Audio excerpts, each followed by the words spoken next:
अस्सलाम वालेकुम, क्या हाल चाल है। उम्मीद करता हूँ सब खैर से होंगे। ये हमारा आज का ब्रांड न्यू ब्लॉग। तो अभी जो है हम दफ्तर से सामान वगैरह लेके निकल गए हुए हैं। अब हम जा रहे हैं अपने भट्टी रेस्टोरेंट में। अल्लाह करे कि जी वो दोबारा बन गया हो, क्योंकि पहले कल तो पिछले ब्लॉग में आपने देखा ही होगा कि वो सारा टूट गया हुआ था। अभी हम जा रहे हैं और मैं आपको दिखाता हूँ कि उधर की क्या सूरत हाल है। तो जी भट्टी रेस्टोरेंट तो अभी तक ज़िंदा है जी, वो बन गया हुआ दोबारा। कल ही मेरे ख्याल से इन्होंने सारा काम वगैरह करवा दिया। और चलो जी अच्छी बात है, रोटी रोटी लगी हुई है किसी की, तो यार ऐसे तो नहीं होना चाहिए ना। अस्सलाम वालेकुम दोस्तों, कैसे हैं आप? ठीक हैं, दुआ करता हूँ कि आप खैरियत होंगे। तो देखिए जी, हमारा भट्टी रेस्टोरेंट अपने जोबन पे फिर आ गया है और ये हमारा सेटअप डलवा दिया है और ये बाकी सेटअप भी हो गया है। तो दुआ करें कि आइंदा कारपोरेशन वाले ना आएँ, ताकि हमारा रेस्टोरेंट यूँ ही दायमो कायम रहे। बहुत शुक्रिया, थैंक यू वेरी मच। तो अभी हम जी इधर चाय वाले अड्डे पे आ गए हुए हैं, अपना जो भट्टी रेस्टोरेंट है उधर। तो आपको बताया था ना कल वाले व्लॉग में कि अकबर साहब ने आपसे कोई बात करनी है, तो ज़रा लंबी थी, तो इस वजह से आज उन्होंने टाइम निकाला हमारे लिए। तो हम आपको दिखाते हैं, उनकी बात सुनाते हैं कि वो क्या बात करना चाह रहे थे। सुनेंगे जी। तो दोस्तों, एक छोटा सा सवाल है, उस सवाल का मुझे ना जवाब चाहिए। आप लोगों ने जवाब जो है ना कमेंट्स में देना है। सवाल थोड़ा सा लंबा है, तो गौर से सुनिएगा, एक एक पॉइंट को नोट कीजिएगा। इसी में जवाब है। मुल्तानी पहलवान ने जो है ना वो दावा कर दिया कि उसने बोला कि चैलेंज कर दिया कि मुझसे कोई जीत सकता है तो आ जाए मेरे मुकाबले पे। लाहौरी पहलवान को गुस्सा आ गया। लाहौरी पहलवान ने कहा जी मैं जाऊँगा। वालदा से उसने इजाज़त ली। वालदा ने बोला कि बेटा जा, अल्लाह तुझे कामयाब करे। उसने 3-4 मन जो है 3-4 बोरी गंदम जो है ना वो भून के तो उसको दे दी कि बेटा ये रास्ते में खाते जाना। उसने वो 3-4 बोरी गंदम जो है ना एक डंडे के साथ बांधी और कंधे पे रख के चल पड़ा। पहलवान था, अगर इतना तो उठा ही सकता था, तो वो चल पड़ा। ये झूठ मार रहे हैं मौलवी साहब, जो इतने दाढ़ी रखी हुई है उतने झूठ मार चुप कर जा मसा, तो सच्ची गल करन दे यार। उन गल गजब बेइज्जती है। आ गई जी हमारी। अच्छा, वो जो है ना वहाँ पे पहुँचा, जाके दरवाज़ा खटखटाया मुल्तानी पहलवान का। तो अंदर से आवाज़ आई कि चाय पकड़ो। मुल्तानी पहलवान के उठा ले रे देवा, उठा ले रे बाबा। मुल्तानी पहलवान की बीवी ने पूछा कि जी कौन? उसने कहा जी मैं लाहौरी पहलवान हूँ और उसके चैलेंज का मुकाबला करने के लिए आया हूँ मुल्तानी पहलवान के।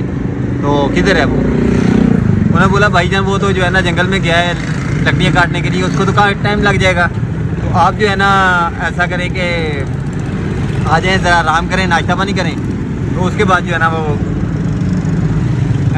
तब तक वो भी आ जाएगा। वो अंदर चला गया। कोई उसने 150-200 रोटी उसको बना के दी। उसने वो खाई, नाश्ता किया। नाश्ता करने के बाद वो सो गया। जब सो के उठा है ना तो नीचे देखा तो उसकी चप्पल नहीं थी। तो उसने पूछा बहन मेरी चप्पल कहाँ है? तो भाई उसने बोला सॉरी भाई, वो बच्चे जो है ना शरारतें करते हैं, इसलिए आपकी चप्पल जो है ना मैंने सेव कर दी। उसने छत ऊपर को उठाई, गार्डर के नीचे से चप्पल निकाली, नीचे रख दी। अब मुल्तानी पहलवान की बीवी थी, छत तो उठा ही सकती थी। अच्छा, वो उसने बोला जी वो उसको तो पता नहीं कितना टाइम लगेगा। तो जो है ना वो चल पड़ा जंगल के रास्ते पे कि रास्ते में जहीं भी मुलाकात होगी तो वहाँ पे मिल लेंगे। अच्छा जी, चलते चलते उसने देखा कि एक बंदा जो है ना वो रेडी है, उसके ऊपर लकड़ियाँ लदी हुई हैं, उसके पीछे एक रेडी है, उसके पीछे एक ट्रेन बंधी हुई है लंबी सी। तो एक बंदा उसको खींचता हुआ आ रहा है। उसने बोला हो ना हो मुल्तानी पहलवान यही है। अब वो चलने लग गया। 1 रेडी, 2 रेडी, 3 रेडी, 4 रेडी, 8-10 रेडियाँ गुजरी। जब लास्ट रेडी आई ना तो उसके ऊपर उसने ना पाँव रख दिया। झटका लगा, मुल्तानी पहलवान रुक गया। जब उसने मुड़ के पीछे देखा, उसने बोला कि मुझे रोकने वाला लाहौरी पहलवान हो सकता है और कोई माई का लाल हो नहीं सकता है। वो आ गया। उसने बोला हाँ भी, उसने बोला मुल्तानी पहलवान तू ही है। उसने बोला लाहौरी पहलवान तू ही है।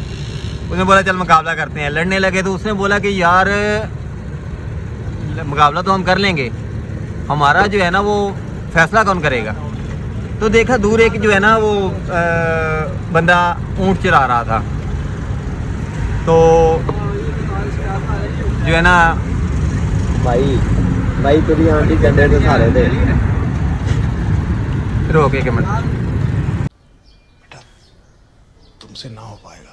यही नहीं, अभी और सुनिए। अच्छा, तो वो जो है ना हमारा फैसला कौन करेगा? तो उन्होंने देखा कि एक बूढ़ी औरत जो है ना वो चलती हुई आ रही है, कमर उसकी झुकी हुई है, डंडे के सहारे पे टेक पे चलती हुई आ रही है। उसने बोला है कि अम्मा हमारा फैसला कर दे, हमने मुकाबला करना है, तो जो है ना यहाँ पे बंदा और कोई नहीं है, तो आप हमारा फैसला कर दो कि हम में से कौन जीतता है, कौन ज़्यादा ताकतवर है। तो अम्मा ने कहा कि बेटा मुझे तो बहुत जल्दी है बेटा, मैंने कहीं जाना है, तो जो है ना आप ऐसा करो कि 1 एकड़ ज़मीन का जो है ना काट के तो मेरी हथेली में रख दो और उसके ऊपर जो है ना आप दोनों मुकाबला कर लो, तो तब तक मैं भी चलती रहूँगी, आप मुकाबला करते रहना, मैं देखती रहूँगी जिसमें ज़्यादा ताकतवर हो। अब हुआ क्या कि उन्होंने 1 एकड़ ज़मीन का काटा और अम्मा जी के तली पे रख दिया। अब अम्मे का जी के तली पे उसके ऊपर चढ़ के वो मुकाबला शुरू हो गया। अम्मा जी डंडे के टेक पे चलती जा रही हैं और मुकाबला देखती जा रही हैं। अब अंदाज़ा लगाएं कि अम्मा जी की ताकत कितनी है, ठीक है। उसके बाद वो चलती जा रही हैं, मुकाबला हो रहा है। जब 2 पहलवान आपस में लड़ रहे हैं और वो भी लाहौरी पहलवान और मुल्तानी पहलवान, तो यकीन करें कि ऐसा समा, ऐसी मट्टी उड़ी, ठीक है। एक ऊँट चिरवाने वाला बाबा बैठा था वहाँ पे, उसने देखा कि उधर से तो कुछ तूफान आ रहा है, वो डर गया। उसने बोला मेरे ऊँट तो तितर बितर हो जाएंगे। उसने क्या किया, जल्दी से अपनी जेब से रुमाल निकाला, रुमाल बिछाया, उसके ऊपर 100 ऊँट डाला, उसको बांधा। बांधने के बाद जो है ना उसने जब वो ऊँट उठाए भाग पड़ा कि तूफान की वजह से कहीं मेरे ऊँट गुम ना हो जाए। अब होता क्या है कि ऊपर से ये भागा जा रहा है, ऊपर से एक चील देखती है कि बाबे की गठड़ी में कुछ है खाने वाला। चील आती है यूं करके उससे छीनती है गठड़ी 100 ऊँट वाली और उड़ जाती है।